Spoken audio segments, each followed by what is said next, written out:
Assalamualaikum warahmatullahi wabarakatuh. Saya Ineke Agustina dengan akhiran NIM 2038 ingin mempresentasikan materi yang berjudul Akuntansi Transaksi Pembiayaan Musyarakah dari kelompok 3.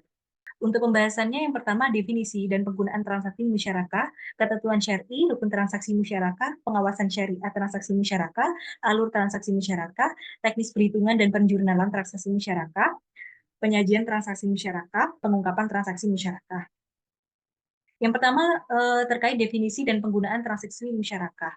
Musyarakah sebagai akad kerjasama antara dua pihak atau lebih untuk suatu usaha tertentu, dengan kondisi masing-masing pihak memberikan kontribusi dana, dengan ketentuan bahwa ketentuan dibagi berdasarkan kesepakatan, sedangkan kerugian berdasarkan porsi kontribusi dana. Ketentuan syar'i. Dalam fatwa tersebut diatur berbagai hal terkait ijab kabul, ketentuan tentang pihak-pihak yang bertransaksi, objek akad musyarakah, dan biaya operasional yang disengketakan. Transaksi musyarakah secara syar'i terbagi menjadi dua. Yang pertama musyarakah hak milik atau syirotul amlak. Yang kedua ada musyarakah akad atau syirkatul ukud.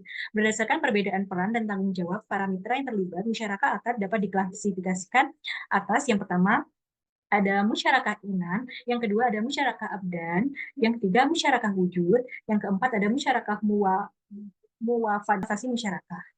Rukun transaksi musyarakah sendiri meliputi yang pertama ada transaktor atau yang disebut dengan pihak-pihak yang terlibat dalam transaksi musyarakah. Yang kedua ada objek musyarakah.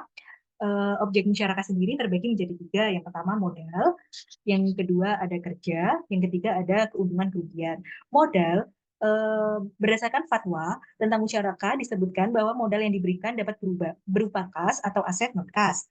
Yang kedua kerja. Partisipasi para mitra dalam pekerjaan merupakan dasar pelaksanaan musyarakah. Yang ketiga ada keuntungan dan kerugian. Mewajibkan para mitra untuk menghitung secara jelas keuntungan untuk menghindarkan perbedaan dan serta pada waktu alokasi keuntungan maupun ketika pemberhentian musyarakah. Selanjutnya yang terakhir ada ijab dan kabul yang menunjukkan persetujuan pihak yang bertransaksi. Ijab dan kabul dalam transaksi musyarakah harus dinyatakan oleh para pihak untuk menunjukkan kehendak mereka dalam mengadakan kontrak atau yang disebut dengan akad. Selanjutnya pengawasan syariah transaksi musyarakah. Pengawasan syariah secara periodik oleh DPS berdasarkan pedoman yang ditetapkan oleh BI dilakukan untuk yang pertama ada meneliti apakah pemberian informasi secara lengkap telah disampaikan oleh bank kepada nasabah. Yang kedua menguji apakah perhitungan bagi hasil telah dilakukan sesuai prinsip syariah. Yang ketiga memastikan adanya persetujuan para pihak dalam perjanjian pembiayaan musyarakah. Yang keempat memastikan terpenuhinya rukun dan syarat musyarakah. Yang kelima memastikan bahwa biaya operasional telah dibebankan pada modal bersama musyarakah. Yang keenam, ada memastikan bahwa kegiatan investasi yang dibiayai tidak termasuk jenis kegiatan usaha yang bertentangan dengan syariah.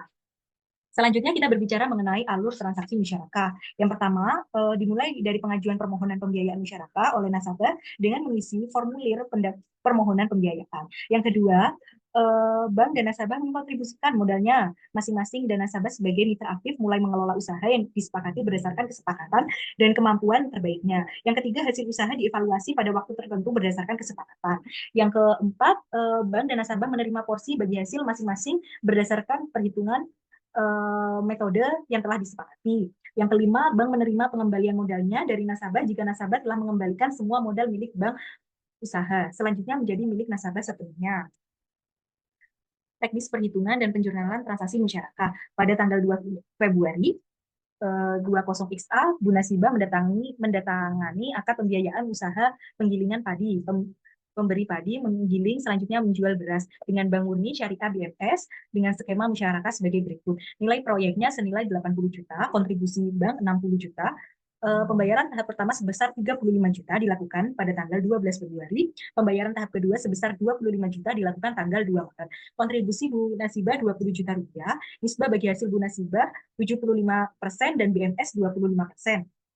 Periodenya 6 bulan, biaya administrasi 600.000, 1% dari pembiayaan bank. Objek bagi hasil laba bruto selisih harga jual beras dikurangi harga pembelian padi. Skema pelaporan dan pembayaran porsi bank setiap 3 bulan 2 kali masa panen pada tanggal 2 Mei dan 2 Agustus 20XA. Skema pelunasan pokok musyarakah permanen dilunasi pada saat akad berakhir tanggal 2 Agustus 20XA. Dalam perhitungan transaksi musyawarah saat akad disepakati untuk jurnalnya, pos lawan komitmen administratif pembiayaan pada kewajiban komitmen administrasi pembiayaan senilai 60 juta, sedangkan kas pada pendapatan administrasi sebesar 600.000.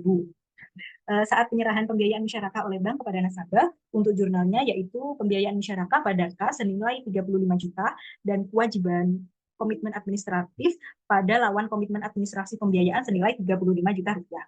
Selanjutnya ada pembiayaan musyarakah pada kas sebesar 25 juta rupiah dan kewajiban komitmen administratif pembiayaan pada pos lawan komitmen senilai 25 juta rupiah.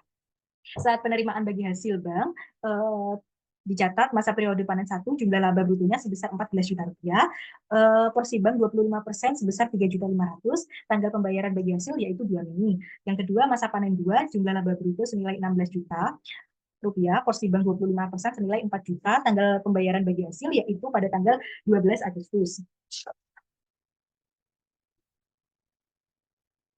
Saat akad berakhir, maka nasabah pembiayaan mampu mengembalikan modal musyarakah, maka untuk jurnalnya rekening nasabah pada pembiayaan musyarakah sebesar 60 juta rupiah.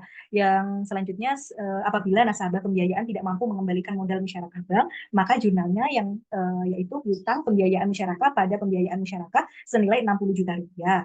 Jika kemudian dari nasabah membayar piutang pembiayaan musyarakah jatuh tempo, maka kas pada piutang pembiayaan musyarakah jatuh tempo senilai 60 juta rupiah. Penyajian transaksi musyarakah. Yang pertama, pembiayaan musyarakah disajikan sebesar saldo pembiayaan musyarakah nasabah kepada bank. Yang kedua, piutang bagi hasil disajikan sebagai bahan dari aset lainnya pada saat nasabah tergolong performing. Apabila nasabah tergolong non-performing, maka piutang bagi hasil disajikan pada rekening administratif. Yang ketiga, cadangan kerugian penurunan nilai pembiayaan musyarakah disajikan sebagai pos lawan pembiayaan musyarakah. Selanjutnya, pengungkapan transaksi musyarakah. Yang pertama, rincian jumlah pembiayaan musyarakah berdasarkan model mitra, jenis valuta, jenis penggunaan, sektor ekonomi, status bank dalam pembiayaan musyarakah, dan mitra aktif. Yang kedua, klasifikasi pembiayaan musyarakah menurut jangka waktu akad pembiayaan, kualitas pembiayaan, dan tingkat bagi hasil rata-rata. Yang ketiga, jumlah dan persentase pembiayaan musyarakah yang diberikan kepada pihak berelokasi. Terima kasih, sekian dari pemaparan materi saya. Kurang lebihnya mohon maaf. Wassalamualaikum warahmatullahi wabarakatuh.